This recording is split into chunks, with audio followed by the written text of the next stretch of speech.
Okay, so we start practicing with drawing some rectangles that are in scale. So let's say 20 feet by 20 feet, and we click one point, and it says other corner or length. You can just either give it other corner if you know where you're going, or you can just say 20 feet and then enter, or width, say 10 feet, for example, enter, and it's done. And you can use the gumball to move around. It's like really handy. And if you don't have it on, it's down here under the Rhino page gumball. If you turn it off, it won't show it. If it's annoying for you, it used to be annoying for me. Now I love it. And if you turn it on, back on when you select, you can rotate even. And if you go to perspective, you can see that there's a Z move that you cannot see on top. Because on top view, you only have X and Y, obviously. And as rotation goes, you have rotation options in every direction. And because my ortho is on, it only moves 90 degrees when the ortho is on, but when it's off, you can see that it can really rotate within the space. Notice my top view, and show it one more time. 20 feet, enter, 10 feet, enter, and moving it here. As you can see, the blue rotation on my top view, that means this rotates in the normal to the Z axis. What is a normal? Normal means a surface that is perpendicular to a vector. So if our vector is Z vector, our normal surface would be the XY plane, and this would be our rotation. So if I rotate, if I grab this or highlight this blue curve and rotate, that will be for sure rotating in my X and Y plane. If I do other ones, it will other windows. Although if you do this, you can be sure that on your right view, this is perpendicular rotation.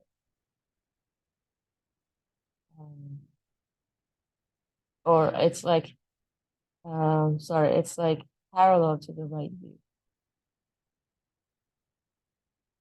So that's a little bit about gumballs. And another thing about it is that you can actually give it the distance. Like if you want to move in the Y direction, how do I know it's a Y? Because I have my X and Y here.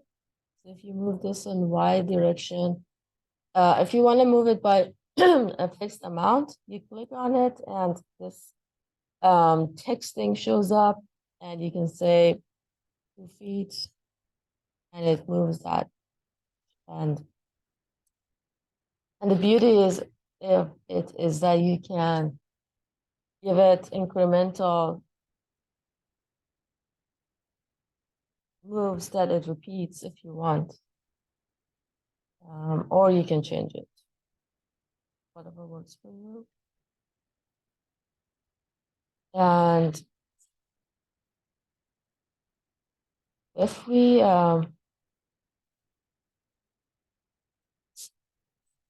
move and we press the Alt simultaneously, it becomes a copy command. See how many copies I'm creating. So when I'm doing it, it actually shows a plus. So I'm shifting Alt. Okay.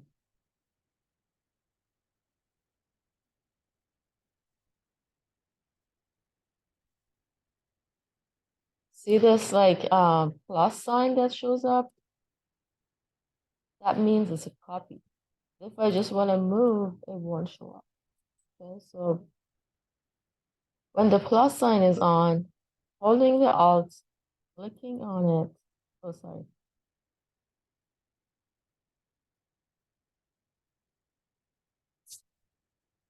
I click on Alt, do the Alt, and then click, and then the plus sign appears. Then you can.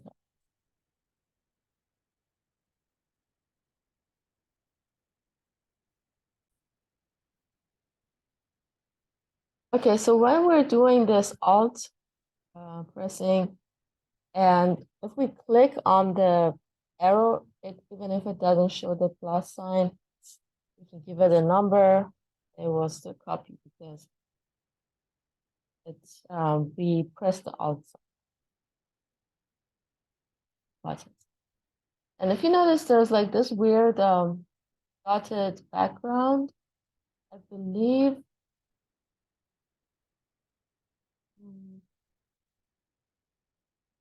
I believe it's just a Moray pattern. Because I was going to talk about grid snap.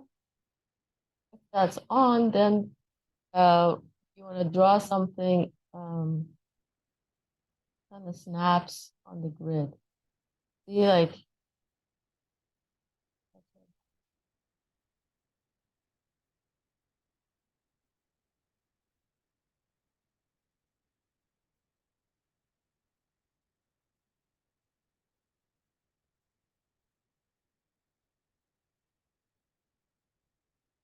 oh, it is. See, it's like snapping to every individual unit. So you can just, if you want to like draw modular, that kind of helps. Kind of goes fast. You know, if you want to do like 2x2s or 3x2s or, you know, just kind of snap to the grid. Sometimes it helps depending on what you want to do. Okay, so let's create our rectangle. And you can always start from 0, 0. This is the 0, 0 where this green and red hit each other. The advantage of that is that you kind of know where your center is, and you can, relative to that center, always insert another drawing. And also, if you want 3D print or laser cut, it usually starts from center. Also, a lot of rendering programs that are plug-in, like Inkscape or Lumion, kind of like brings you here. So you kind of want to know where things are relative to that. So instead of, when we're drawing a rectangle, instead of just clicking on this point, which actually we can, when our grid snap is on, it's really snapping. But if it wasn't on, or if for some reason want to just be more accurate, we can just type 0, 0. And that means 0x and 0y. And by default, the z is also 0, but you get different value for z if you want. So again, I'm going to go 10 feet, enter 20 feet. Like that. Move it. If I don't want to use the gumball, I can use move from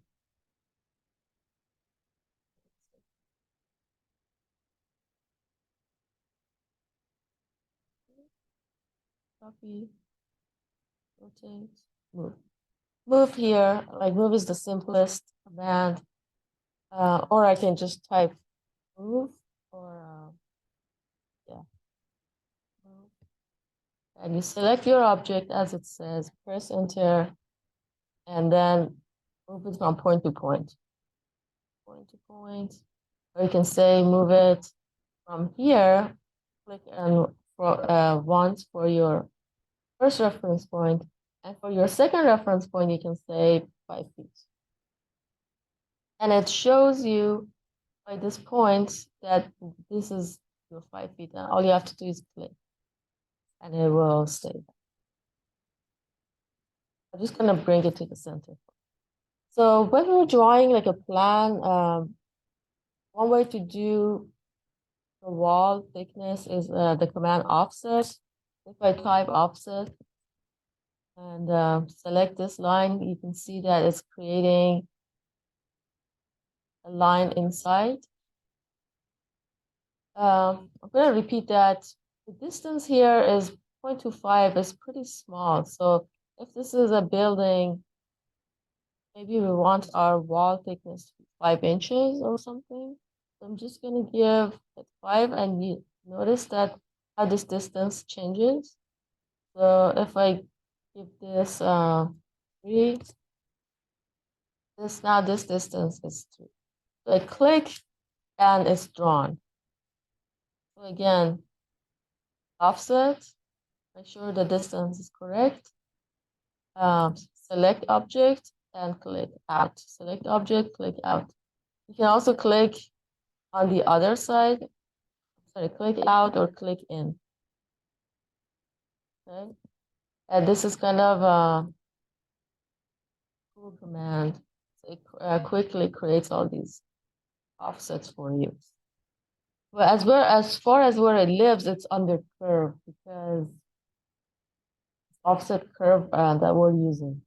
There are other offsets like offsetting surfaces, maybe and meshes, but this is offset curve, so it exists here. If you kind of want to know where things are, not to necessarily use or find them, but to kind of organize your head around where, again, like how geometry is organized.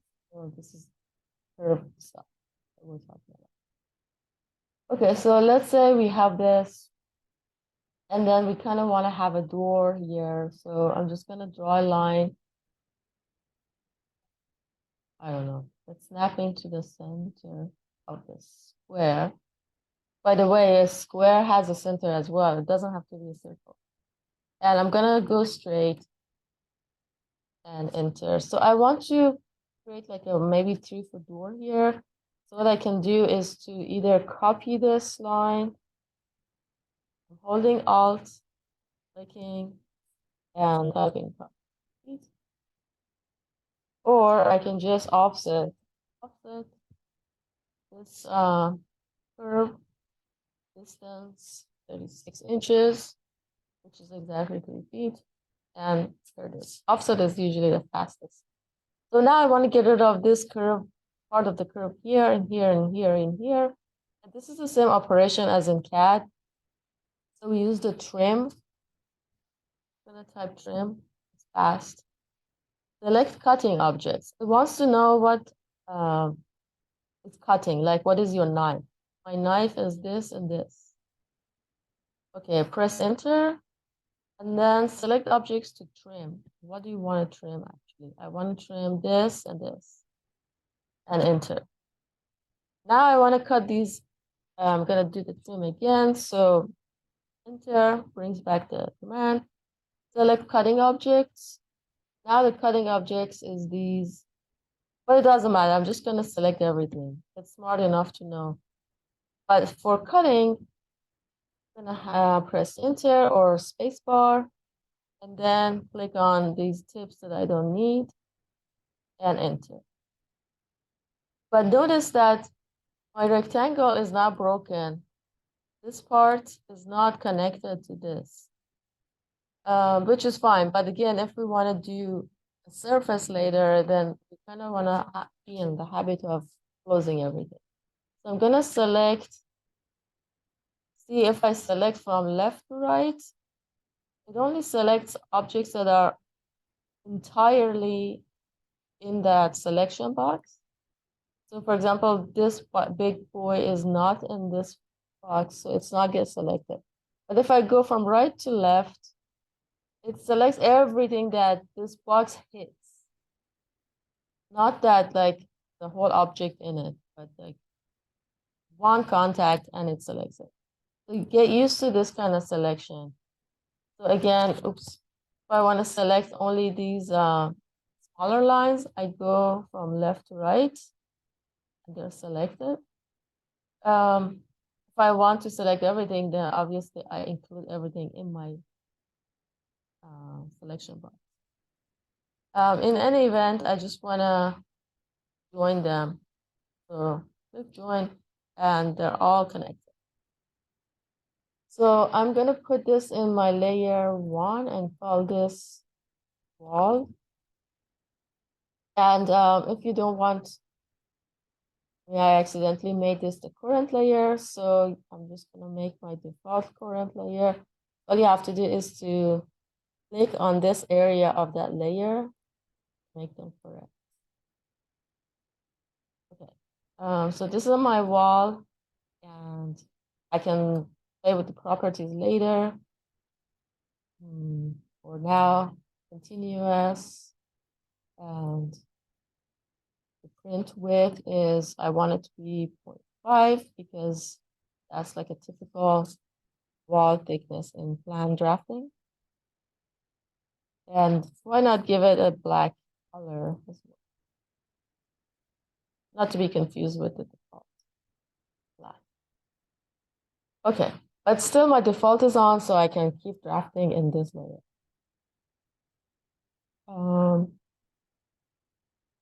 Okay, so we have that. We can create windows the same way. I usually just create like a rectangle, and you can copy them. Actually, let's copy this. Let's do everything by scale. So I'm gonna do 3 feet by 3 feet window. Move it. So when now I want to move this from this corner of the square to exactly this corner of my plan, because I want to know where I'm going to exactly put it. So I'm not going to use the gumball this time.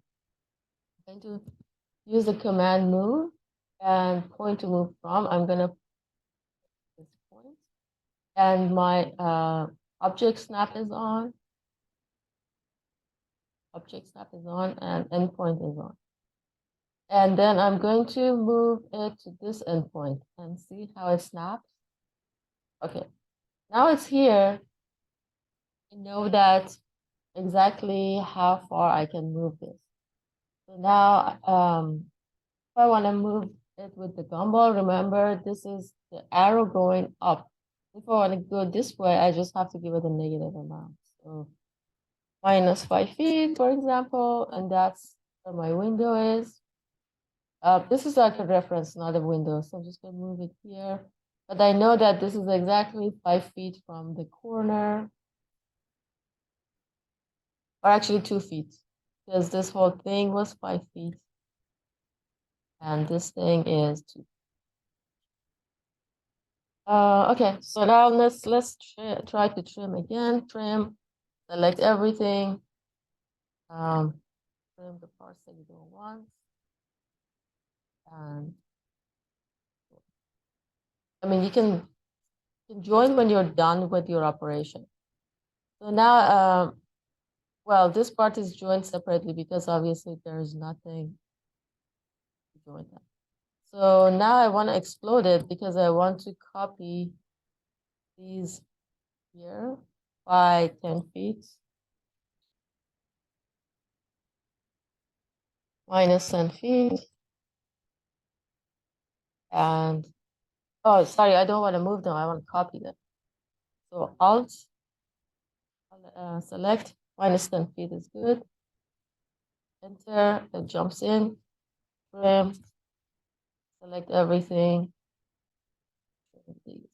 So now I have these, and select everything and join.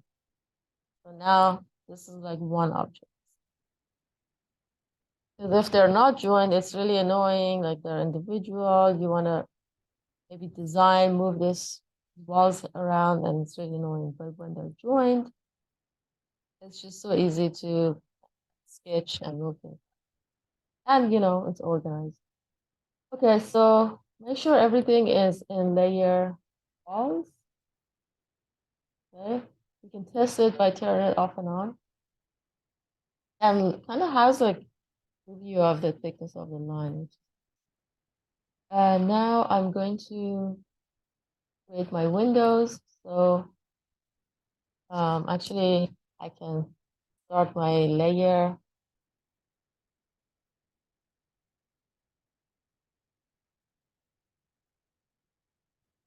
Window and the color be red and it's checked. So I want to, when I'm drawing it, be automatically here, continuous, and the line and the print width is 0.18.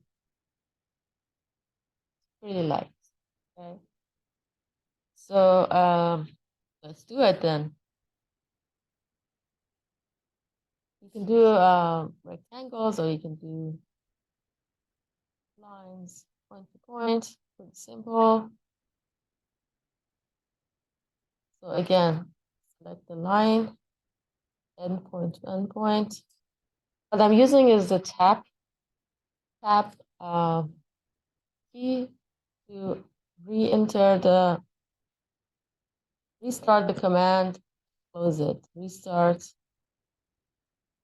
click, close, start, click, close, start, click, so close.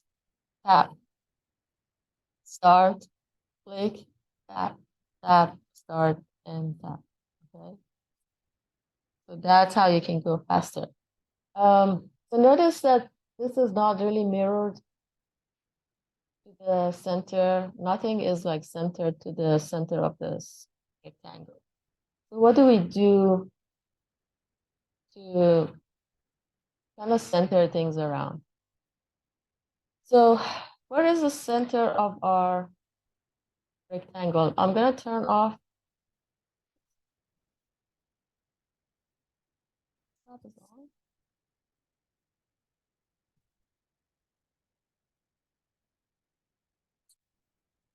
Okay, so I'm going to create a point, the center of this rectangle.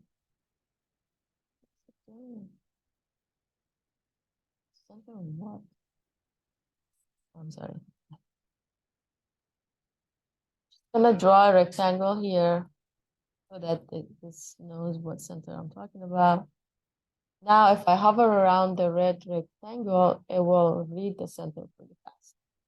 So that's my reference point. It's not an element or anything. So now I know this is like a point that I could use as a reference to know where and everything is. So let me draw a straight line here for as a grid, and I'm going to.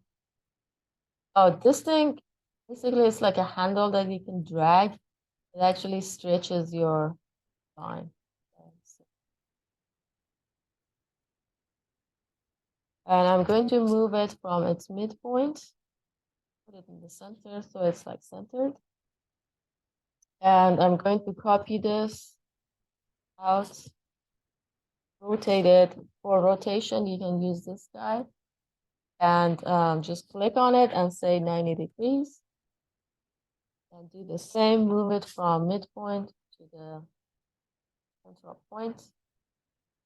So these are kind of like grids we can work with. And if you put them on a layer called grid,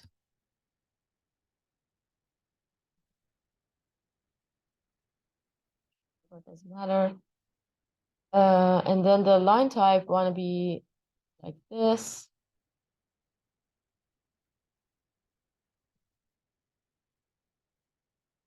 We need to assign it to the grid layer.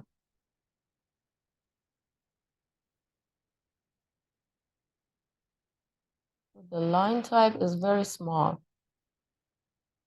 What about we use, I'm sorry, you don't have to select that. Just change it in the layer. Guy is bigger. Still pretty small. Okay, so one thing we can do is to scale our line type a little bit bigger. So we say line type scale, set line type scale. And right now the scale factor is 1. What if we bump it up to 12?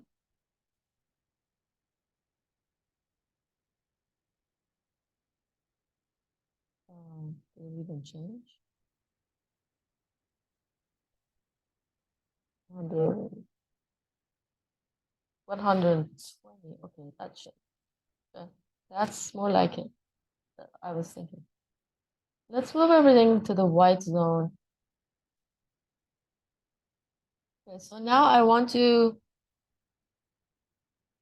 have everything lined up to this grid. Um, so we're gonna use the command mirror, and I'm going to explode things. So I show you scratch. How do we do this?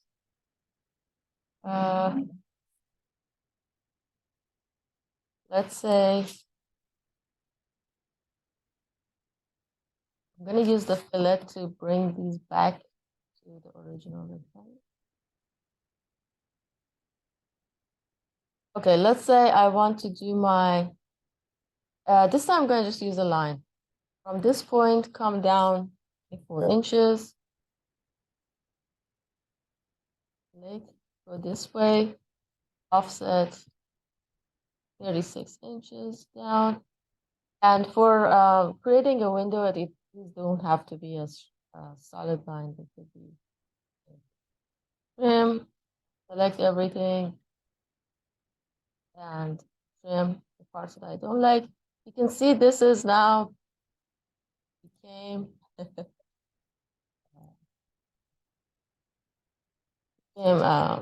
other properties. So you can select these and say match with this guy. So everything's nice and black. And I want to basically, instead of copying these two, I want to copy them here, but exactly symmetrical to this grid. So I'm going to use the command mirror. You can just type mirror or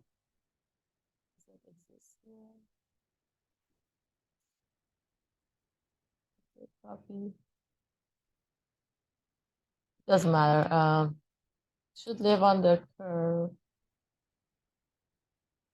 No, sorry. More generic operations. So it's probably under transform. It's some kind of transformation. Like move, copy, rotate, scale. These are all transformation because they're pretty generic. You can move or copy any geometry. It's not particular to curve, right? So therefore, mirror. So I'm gonna select these objects. Well, this one doesn't get selected because it's joined. So I'm gonna explode it. When you're drawing, things are so much more simpler. Now because I'm teaching and going through all these things, it looks like, okay. Select these two edges, type mirror, and sort of mirror plane. It's basically, it wants 2 points. So I'm gonna click on 2 points anywhere on this grid, which means that this is the basically in the middle of, this is the axis to my mirror operation, and it comes in here. So now I know that these two and these two are exactly equal distances from this axis. Okay, we're gonna do the same here. Gonna detach, fillet these curves, and I want 36 inches door that is centered to this line. So I'm gonna offset this one, half of that, 18 up and 18 down. And I'm going to trim. This time I'm not gonna select everything, just select these, because if I select this one, then my trim would be more complex. Enter, trim. And I'm just gonna match. You can also just put it in the layer wall, but sometimes it's easier just to match things because you don't remember what layer things are. You just want it to look like that. And I'm going to trim these guys, and I want to join these guys. Basically, you can select everything to join because it joins what is joinable. Okay, so now everything's in the on the grid. On the, yeah, symmetrical. So this is nicer. So now I'm gonna draw my windows, making my window layer current.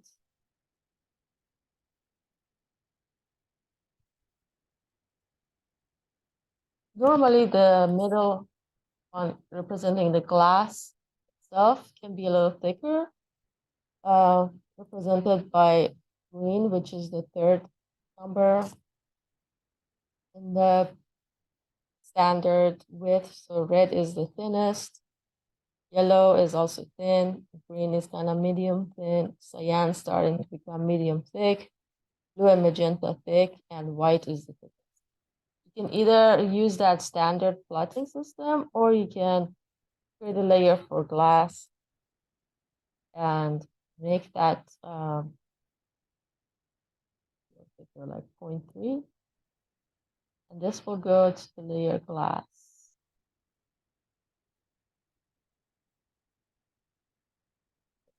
And I can make it green too. So like if your eyes like me kind of used to reading colors as, and I'm just gonna mirror, select these guys, select my 2 points, and boom, they're there. And one more thing about mirroring, when you select these, press enter, you have the option to copy your object or not. If we say copy yes, this will keep that one and copy it on the other side. But if we say no, it only mirrors it and it doesn't keep this one. So in this case, we do want this to be copied. So we don't want to lose this other guy. And for a door, for now, we're just going to use a generic door, 36 inches.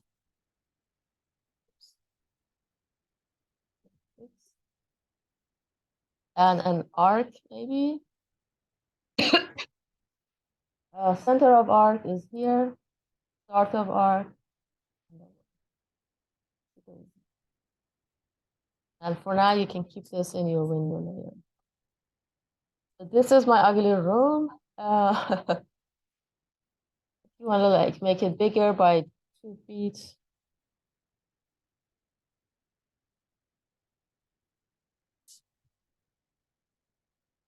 You notice that these don't move because they are part of the same situation. Like if I move this, I just want to like move these walls, these guys out 2 feet or something. So how do we do that? This, we can do this by scaling one direction. But that could be a little complicated, or we can use the stretch command, which is under transform. Stretch. What the stretch does is like, without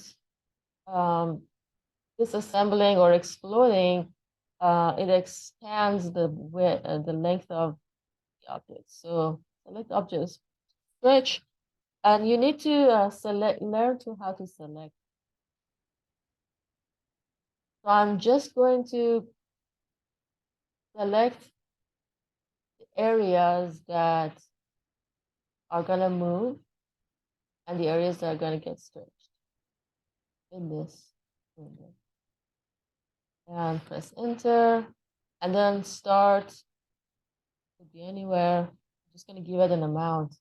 I'm gonna give it, for the end of axis, I'm gonna get 12 inches. Oh.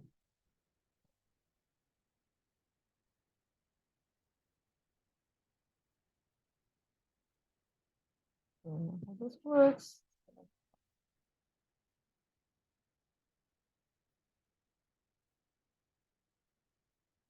Oh, it needs 2 points. Start of axis. And oh, first it wants to know what direction we're going and then the amount. Okay. In AutoCAD, you don't have that step because it's always either X or Y. This Rhino has a little bit more information requirement. But see, I don't want that because then kind of like making my wall thickness on the right side too big. So this is a little bit more intuitive that we need. So I'm just gonna use the scale then. Let's just talk about scale a little bit. So scale being in here, scale 2D is definitely what we want to use right now. Or you can just type SC for scale. And select object to scale. Okay, and press enter, base point. This way we will scale everything from this point out. And again, it's creating like the distance between the lines with the wall also getting bigger. So this doesn't know, Rhino doesn't know these are walls. It's just acts as if these are objects. So I don't want that. I think I'm just gonna explode.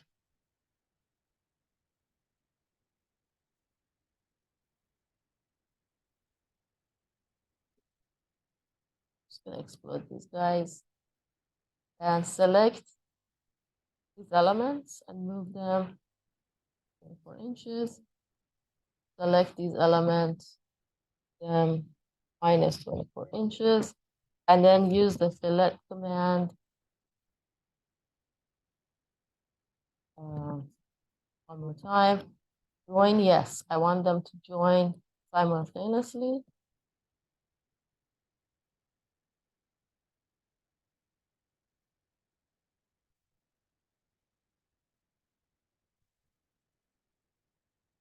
Now, these are all joined, but not the smaller parts. Just select them and join. Like these guys, join. Select these. Okay, so now that's my plan. And if I want to do interior walls, I can also just start drawing them. Let's say I want the room to be 10 feet. And 10 feet.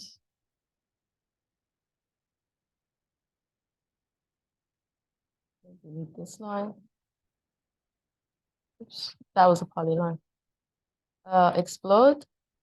You don't want double lines anywhere, right? So these are going to the layer wall. And I'm going to offset this wall out for 5 inches. This one also 5 inches. Fillet 2. And you can create a door again. I can copy this guy.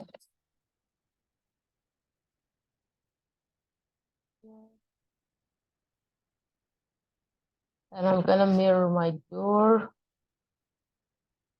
Oh, these guys didn't copy over. Yeah, let's just mirror this for now.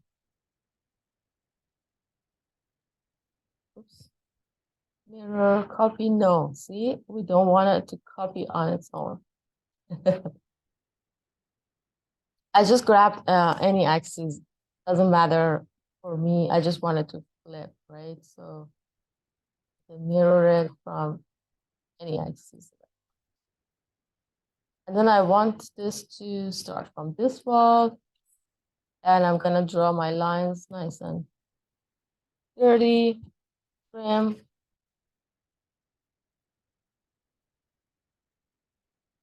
Even trim this guy. And whatever is not that property, we're gonna match. And so if you create something like this, fine. We can create another grid line, copy from this intersection to this intersection to be our grids. And similarly, copy select object from midpoint or intersection to this intersection or endpoint, and this one. And spacebar. Sorry, I meant spacebar all along. I've been talking about tab. So spacebar opens back the command and closes it. So line, click, spacebar, click, spacebar. This is how I'm doing it. So let's say we have this lovely house in 2D. Where is it in here? Remember this zoom selection that will make the zoom like relative to your object, and right click. So we can see it in every window, not that we see any of the 2D drawing in the other perpendicular places. So, okay, now we have this lovely plan. We kind of wanna print, practice printing. So let's say print, and I'm in Adobe PDF. I was showing my perspective. So I want, see how this is activated? Activate this top view, then your print will come initiate from top view. So there we go. ArcC is really big, so maybe I want to go with start with. Landscape is fine. These are just some print properties outside of Rhino. I wanted vector because why not? I can use this PDF and open it in CAD or SketchUp and it will read the lines. I can start using them in Illustrator, or did I just say that? Yeah, CAD or any other program, Revit, or laser cutter. So it's editable. Yeah, font, the print color.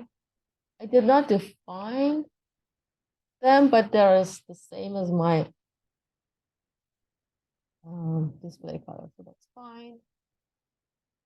And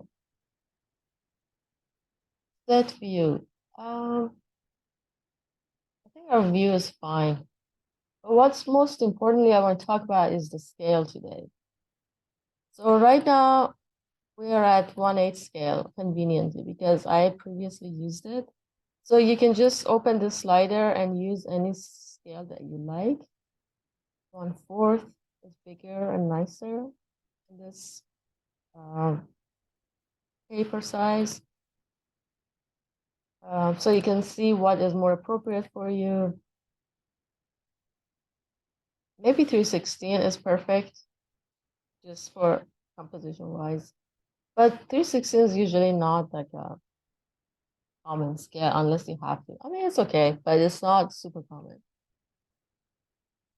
Usually 8 and 4 there are. Okay, so that was easy. What does that mean? Scale to fit. That means it just fits it nicely to the paper. It doesn't give it any scale. So never do this to your boss or your like client, because or the contractor who wants to build from, because this has no scale and nobody is able to sort of understand or measure it, most importantly, measure it. So you always want to have scale. Unless, in Rhino class, we're doing compositions and stuff. You want to print quickly, then you use scale to fit. You don't have to think about anything. It just fits your drawing and you're done. Otherwise, always use scale. And one-to-one means actually one-to-one. So if this was a building, if this is a building drawn with inches and feet to the correct scale, then our drawing has to be the size of a house. That's what one-to-one means. So you only use it when your object is small. For example, you're 3D printing jewelry and you want to see it one-to-one. That one-to-one is only like framed in within a 2-inch by 2-inch square. Otherwise, for architectural drawing, obviously, you want to use, and I'm using my page up, page down to kind of scroll. So be careful if you use your mouse. Also, we might do that. Okay, that's it. And if you want to do custom, that's where you can give these numbers here. So right now, this number is a little hard to understand. Quarter inch. So that means 1 inch on paper is 12 times 4, which is this number, in model. Meaning that this is 4 times bigger, and there is like inch and feet. So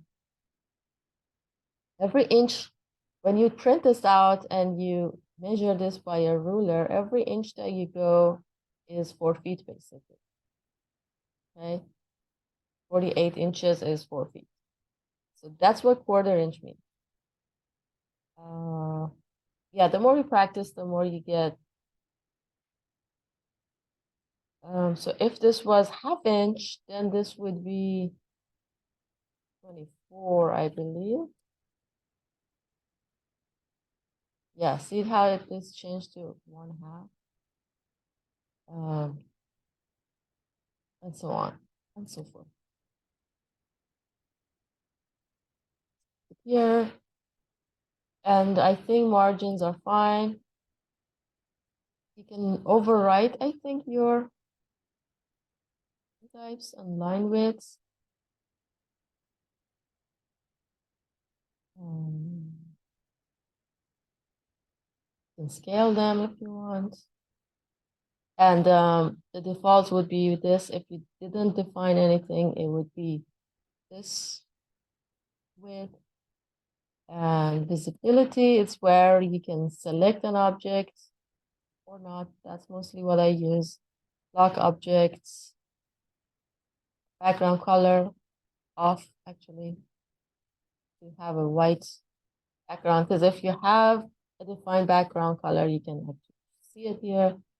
Background bitmap we don't want. Sometimes we can have like a bitmap in the background if we want. So we have these like options on the print setup to play with. Grid, we don't want that. Text we don't have. Printer defaults. It's just some PDF values. And print. I'll just save it here.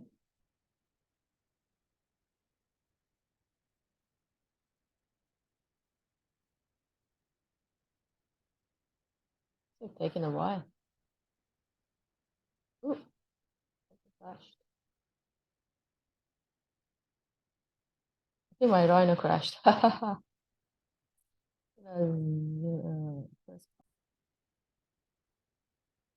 Okay, so sorry I lost all my data because I didn't save my file.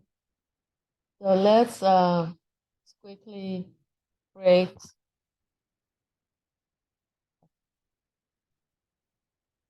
another plan or anything. This is not proportionally right. Actually, let's start from the beginning. File new. No. Um, we want to start with inches always, unless we are doing 3D printing, then we do millimeters. But in that case, you can also use inches. There are many 3D printers that read inches for factories, or you can always tell them that convert it later. But for architecture, it's always inches, and furniture as well. Well, that means if you're not in Europe or Middle East. Uh, I mean, if you're in America or in England, I don't know who else uses imperial. Okay, so now I want to draw. I want to know like quickly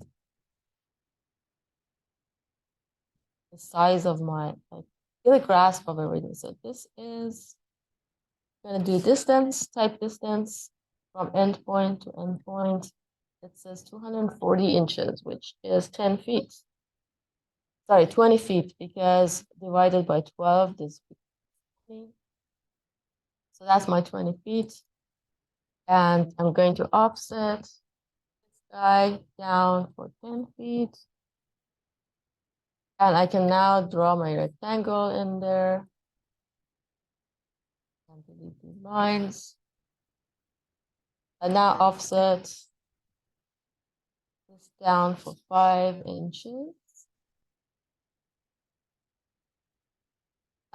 So see if when I'm hovering, it's showing like untrimmed edges.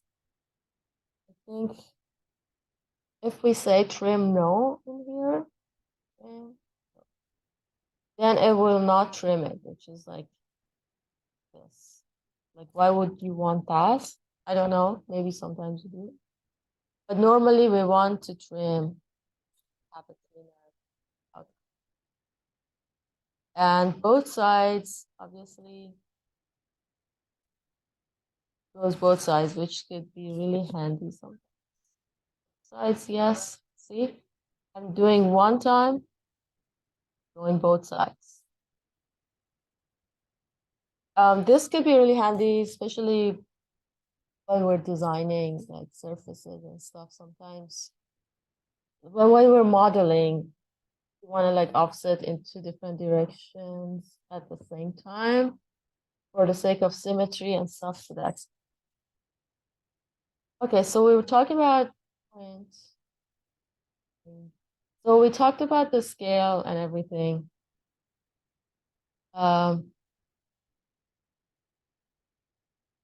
Ooh, this guy looks like it's your screen in a customized way. Go back to the okay, so speaking of layout, if you remember, we add a new layout. It's 8.5 by 11. It's landscape. Printer is Rhino PDF. Name page 1 is fine. You can change the name if you want.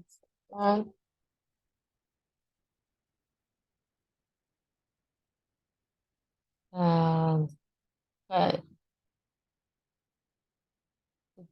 this is our plan basically. Going to offset. You can actually draw in this too.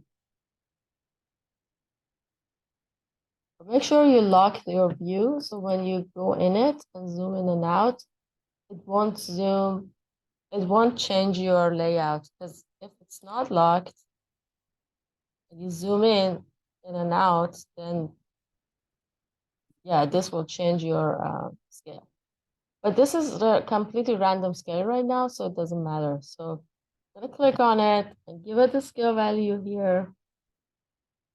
So I want 1 inch on page to be 48 inches in the model, which makes it 1/4 inch scale. Select on your view like a window edge to the wall. Give the values. And now that it's defined nicely, I'm gonna lock it.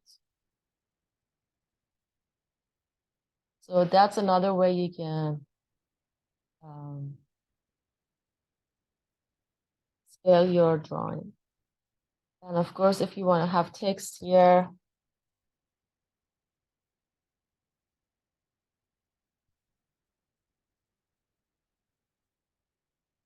say like plan, like first floor plan or something.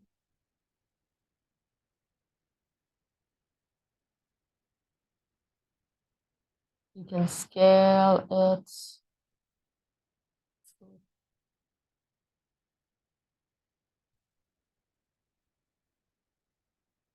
If you hit shift, okay, so if you're scaling with gumball and dragging like all this direction, it only scales it this way.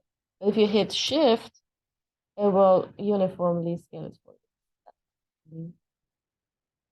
And I'm gonna press Alt and copy this guy over here and double click, edit it, and say scale.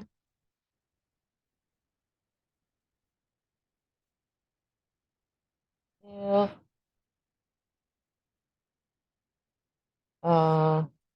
1/4 inches equals 1 foot and 0 inches. Boom. Okay. So imagine if this is our floor plan that we just lost.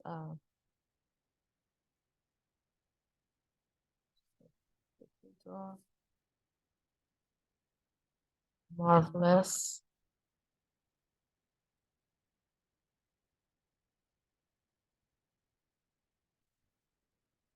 Oh, I can move things. And I'm gonna mirror this here. I created a labyrinth. Okay, so that's another way to kind of quickly, or not quickly, assemble a sheet, and you can actually create as many as you want here for other floor plans, and basically zoom your view to anywhere in your drawing. Bring your other plan here, have perspectives, pretty much saved views, drafting, and for present. Okay, I think that's it for this tutorial.